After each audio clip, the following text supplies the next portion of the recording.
fox he decided to tease that pineapple. Tease म्हणजे काय?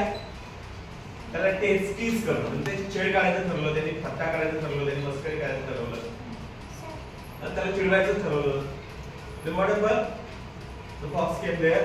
He decided to tease that and see what. Right, and up and down. He also began to act as if he was really scared. But the boar did not pay any attention to him. But the boar did not pay any attention towards him. But the boar ने काय त्याच्याकडे लक्ष दिलं का? He was continuously busy in his task.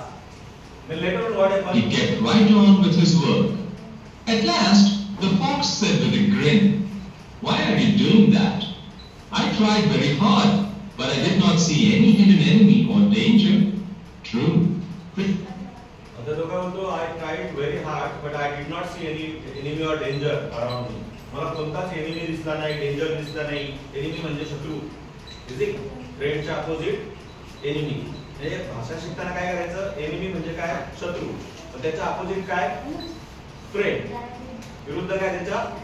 Friend. कळतंय का? तर ते तसं असं शिकलात तुम्ही तर फार चांगलं होईल. तुम्हाला तर कोण शिकवतो इंग्लिश? मॅडम शिकवतात ना? तर त्यात शिकवतील तसं खूप छान आहे. आता बघा तो काय सांगतो की when the enemy will attack me, that time I won't get time to sharpen my tusk. जेव्हा शत्रू माझ्यावर अटॅक करेल, that time I won't get any time to sharpen my tusk. बघा पुढे तो बोलतो. Like the boar. Just now there may not be any danger, but when it really comes, there won't be any time to sharpen my tusks. My weapons have to be ready for use then.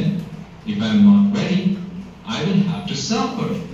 This story tells us that it is best to be prepared. Don't leave things to be done at the last minute. This story काय सांगते की it is best to be prepared. म्हणून आपण काय केलं पाहिजे नेहमी?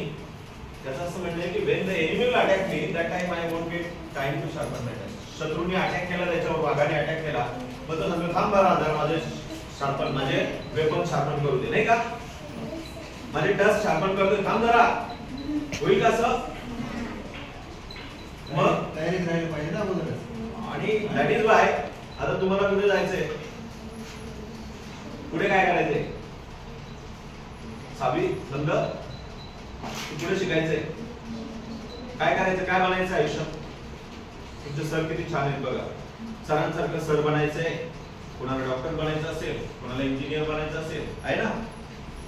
कोणाला आणखी मोठा ऑफिसर बनायचं असेल, आहे की नाही? मग एवढं सगळं आपल्याला बनायचंय.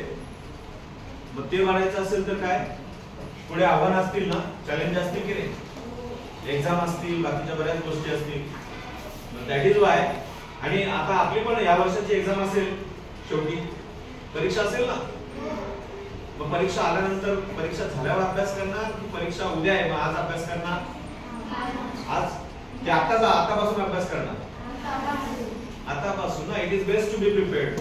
समजा परीक्षेच्या आदल्या दिवशीच आपण आजारी झालो, मग अभ्यास करायला वेळ नाही मिळाला, मग तरी पण अगोदर केलेला अभ्यास आपल्याला तेव्हा उपयोगाला येईल, नाही का?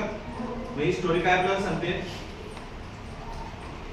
ही स्टोरी काय सांगते आपल्याला? It is best to be prepared. आजपासून तयारी करायची. दररोज उद्या परीक्षा असं समजा. काय बस